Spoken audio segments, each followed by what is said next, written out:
Des images circulant en ligne citées par des médias de défense semblent montrer un cargo chinois équipé de lanceurs de style conteneur, mais les détails ne peuvent pas être confirmés de manière indépendante à partir des images seules. Les médias de défense affirment que les images semblent montrer un cargo commercial avec des modules de style militaire ajoutés, bien que le rôle et la configuration du navire n'aient pas été officiellement confirmés. Si ces rapports reflètent une capacité réelle, cela suggérerait que la Chine pourrait potentiellement transformer des navires de sa flotte commerciale en plateformes capables de lancer des missiles. Certains analystes soutiennent que cela pourrait compliquer la planification dans un scénario du Pacifique en ajoutant une capacité de missile à faible coût si le concept est réel et évolutif. Et ce n'est pas tout. Reuters a rapporté des images floues de deux conceptions d'avions sans queue jamais vues auparavant. Les analystes spéculent qu'elles pourraient être liées au travail de la Chine sur les chasseurs de prochaine génération, mais aucune désignation officielle n'a été rendue publique. Il y a beaucoup à déballer ici, et comprendre ce que cela signifie nécessite d'examiner les détails attentivement tout en étant clair sur ce qui peut et ne peut pas être vérifié. Commençons par ce qui est rapporté sur ce cargo. Selon les reportages de publications de défense comme The War Zone et Naval News, des images ont émergé, montrant ce qui semble être un cargo chinois de taille moyenne avec son pont couvert de modules conteneurisés. Les analystes cités par des médias comme The War Zone et Naval News estiment que la disposition du pont pourrait représenter environ 60 cellules de lancement conteneurisées sur la base des images. La disposition montre prétendument des lanceurs installés 5 de large et 3 de profondeur, chacun semblant contenir 4 tubes de lancement. Si cette estimation est exacte, cela donnerait au navire environ 60 cellules de lancement verticales. Pour mettre cela en perspective, ce serait environ 2 tiers de la capacité de cellules de lancement vertical d'un destroyer de classe Harley-Burke, qui est l'un des principaux combattants de surface de la marine américaine. Les analystes de défense affirment que le navire semble également avoir des réseaux de type radar, et ceux qui pourraient être des systèmes défensifs, bien que l'intégration ne puisse pas être confirmée à partir des images seules. En d'autres termes, si l'analyse est correcte, cela semble être un effort délibéré pour équiper un cargo de modules de style militaire, pas une improvisation hâtive. Mais voici où le contexte devient plus significatif. Reuters a rapporté que la Chine a adopté des normes et une planification pour s'assurer que certains nouveaux navires civils peuvent répondre aux exigences de la défense nationale s'ils sont mobilisés. Des commentateurs comme Palmer Luckey soutiennent que cela permet une utilisation militaire rapide de la flotte commerciale chinoise.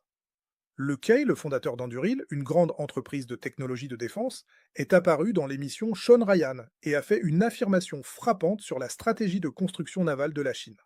Selon Lequet, si vous construisez un ferry roulier pour transporter des personnes et des voitures, il doit avoir des supports de plaques de pont suffisamment solides pour transporter des chars et des véhicules blindés. L'implication, selon Luquet, est que la Chine prévoit un scénario où elle nationaliserait sa flotte nationale et l'utiliserait dans ce qu'il a appelé un combat de toute la Chine contre l'Occident. Maintenant, c'est l'analyse et la caractérisation de Palmer Luckey. La mesure dans laquelle cela s'applique à tous les navires commerciaux chinois est débattue, mais Reuters a rapporté des normes qui permettraient à certains nouveaux navires de servir à des fins de défense. Luckey a fait une autre affirmation frappante dans l'émission Sean Ryan concernant la capacité de construction navale. Les législateurs américains et les analystes citent des estimations dans la fourchette de centaines pour un lors de la comparaison de la production globale de construction navale de la Chine aux États-Unis, le rapport exact variant selon la façon dont il est à mesurer. Lucky a cité un chiffre encore plus élevé dans son entretien. Lorsque l'animateur a deviné que la Chine pourrait avoir 20 fois la capacité de construction navale, Lucky l'a corrigé, affirmant que le nombre réel est bien plus élevé. Maintenant, ces comparaisons sont sensibles et dépendent fortement de la méthodologie. Certaines estimations se concentrent sur le tonnage, d'autres sur le nombre de navires, d'autres sur la capacité de construction militaire par rapport à commercial. Mais le point général que la Chine a un avantage massif en capacité de construction navale est largement accepté parmi les analystes de défense. La réponse de Luckey aux critiques, qui disent donc que la comparaison est injuste parce qu'elle compte la capacité commerciale, est que les navires commerciaux chinois peuvent être adaptés à un usage militaire. La quantité a une qualité qui lui est propre, a déclaré Luckey. Si cette analyse est correcte, les États-Unis font face à un défi important dans toute compétition prolongée avec la Chine sur les nombres navals. Certains analystes ont soulevé des questions sur la question de savoir si cette pratique pourrait soulever des préoccupations en matière de droit international.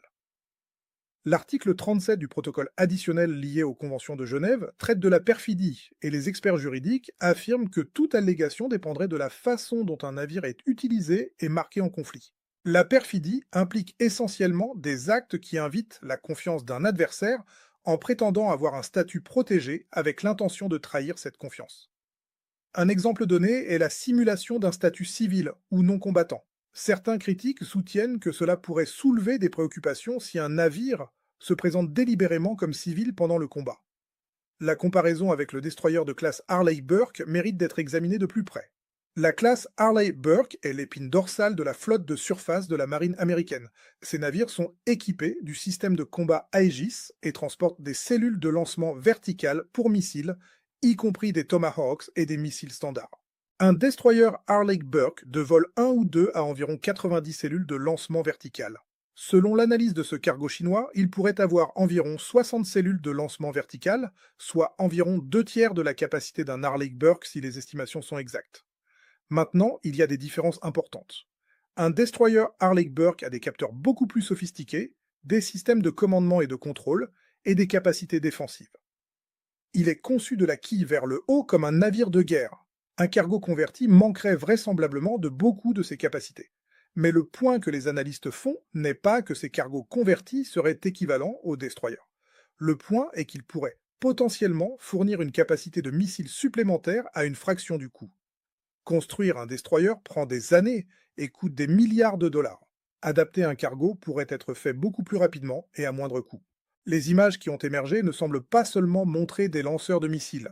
Les analystes affirment que l'imagerie semble montrer des réseaux de type radar et des systèmes défensifs, ce qui pourrait indiquer une tentative d'une capacité plus intégrée, mais l'intégration ne peut pas être confirmée à partir des images seules.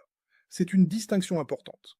Un lanceur de missiles sans information de ciblage est d'une utilité limitée, mais un lanceur de missiles connecté à des systèmes radar et de contrôle de tir devient une capacité de combat plus authentique. Si ces systèmes de type radar sont fonctionnels et intégrés avec les cellules de lancement, cela suggérerait que ces navires sont destinés à pouvoir fonctionner de manière plus indépendante.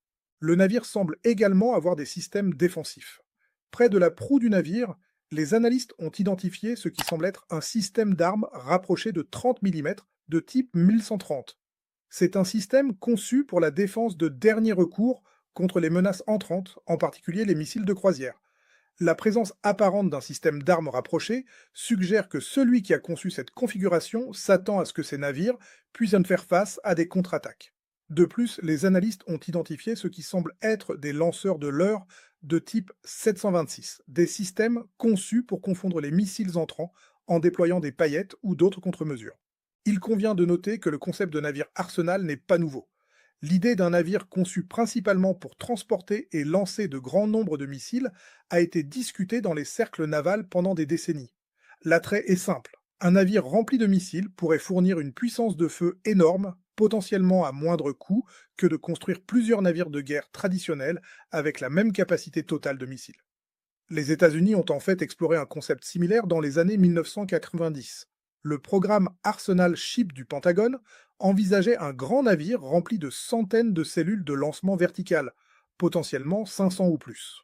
L'idée était que ce navire fonctionnerait dans le cadre d'une force en réseau, recevant des données de ciblage d'autres plateformes comme des avions et des satellites, et fournissant une puissance de feu massive sur demande.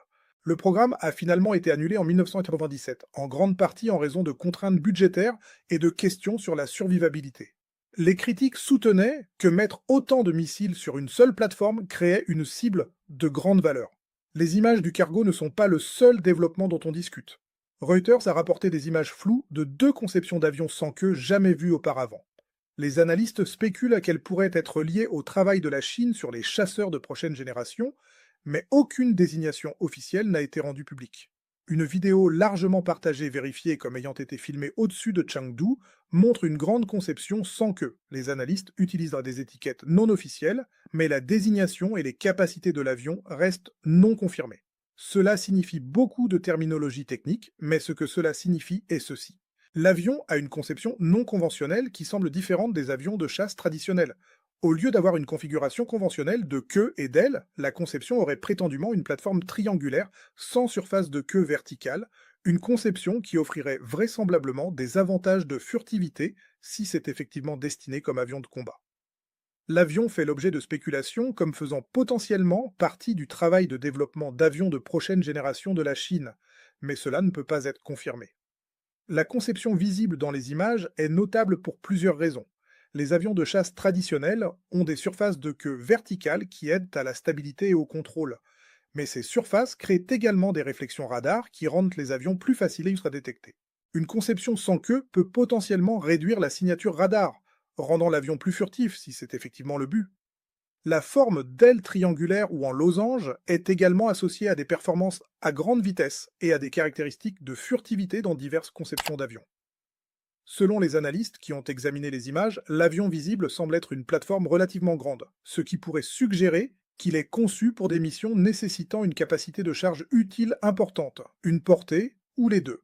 Les missions potentielles, spéculées, incluent la supériorité aérienne, la frappe, l'interception ou le commandement et le contrôle d'essaims de drones.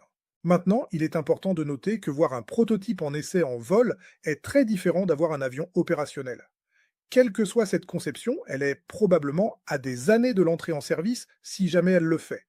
Mais le fait que la Chine semble tester de nouvelles conceptions d'avions est important. Cela montre un investissement continu dans la technologie aéronautique. Les images de Chengdu ne sont pas le seul développement qui a été rapporté.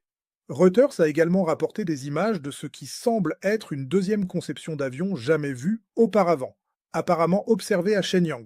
Selon les analystes, cette deuxième conception semble être un avion bimoteur sans queue avec une configuration différente de la première. Le fait que la Chine semble développer au moins deux conceptions avancées différentes est notable. Cela pourrait suggérer un processus de développement compétitif avec plusieurs bureaux de conception, travaillant sur des concepts de prochaine génération. Ce serait similaire à la façon dont les États-Unis ont développé les prototypes F-22 et F-23 dans la compétition Advanced Tactical Fighter. Il est important de noter que les États-Unis ne restent pas immobiles dans le développement aéronautique. L'AP a rapporté que des responsables américains ont annoncé que le chasseur NGAD sera désigné F-47 avec Boeing sélectionné pour le développer. Les États-Unis développent également le B-21 Raider, un bombardier furtif de prochaine génération qui devrait remplacer le B-2 Spirit.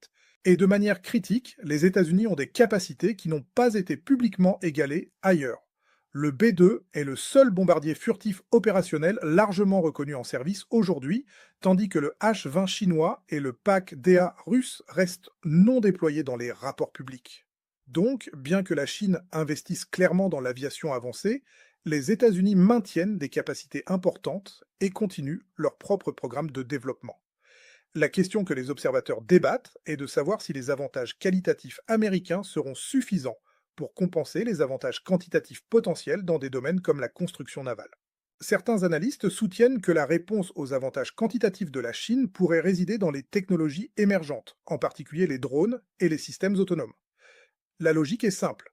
Si vous ne pouvez pas égaler votre adversaire navire pour navire, vous pouvez peut-être déployer des essaims de systèmes non habités moins chers qui fournissent collectivement une capacité comparable. Les essaims de drones pourraient potentiellement submerger les défenses traditionnelles par le simple nombre, tout comme les cargos convertis de la Chine pourraient essayer de submerger les adversaires avec le volume de missiles. Les États-Unis investissent massivement dans les systèmes non habités dans tous les domaines, air, mer et sous-marin. L'intelligence artificielle est de plus en plus centrale dans la planification de la défense. L'IA pourrait potentiellement aider à relever le défi numérique en rendant chaque plateforme plus efficace, permettant une prise de décision plus rapide, un meilleur ciblage et une utilisation plus efficace de ressources limitées. Les systèmes alimentés par l'IA pourraient aider à identifier et suivre les milliers de navires dans une zone de conflit, distinguant les menaces du trafic civil. Il pourrait aider à coordonner des opérations complexes impliquant de nombreuses plateformes et systèmes différents. Des entreprises comme comme Anduril, la société de Palmer Luckey, parient fortement sur l'IA comme multiplicateur de force. De nombreux analystes pensent qu'un scénario de conflit potentiel avec la Chine se concentrerait probablement sur Taïwan. La Chine a longtemps revendiqué Taïwan comme faisant partie de son territoire, et n'a pas exclu l'utilisation de la force pour réaliser la réunification. La stratégie apparente de la Chine, selon certains analystes, semble basée sur la quantité plutôt que la qualité. La compétition militaire entre les États-Unis et la Chine existe dans un contexte économique plus large. Les deux pays ont des économies profondément imbriquées. Les rapports sur les modifications de cargo et les nouvelles conceptions d'avions soulèvent des questions importantes sur la façon dont la compétition entre les grandes puissances évolue. Alors selon vous, la Chine est-elle en train de révolutionner la guerre navale et aérienne avec ses capacités hybrides, ou s'agit-il surtout d'un message stratégique destiné à dissuader ses rivaux? Donnez votre avis dans les commentaires. Innovation décisive, simple expérimentation ou exagération médiatique? Si cette analyse vous a intéressé, likez la vidéo et abonnez-vous pour ne rien manquer des prochaines évolutions de la rivalité sino-américaine.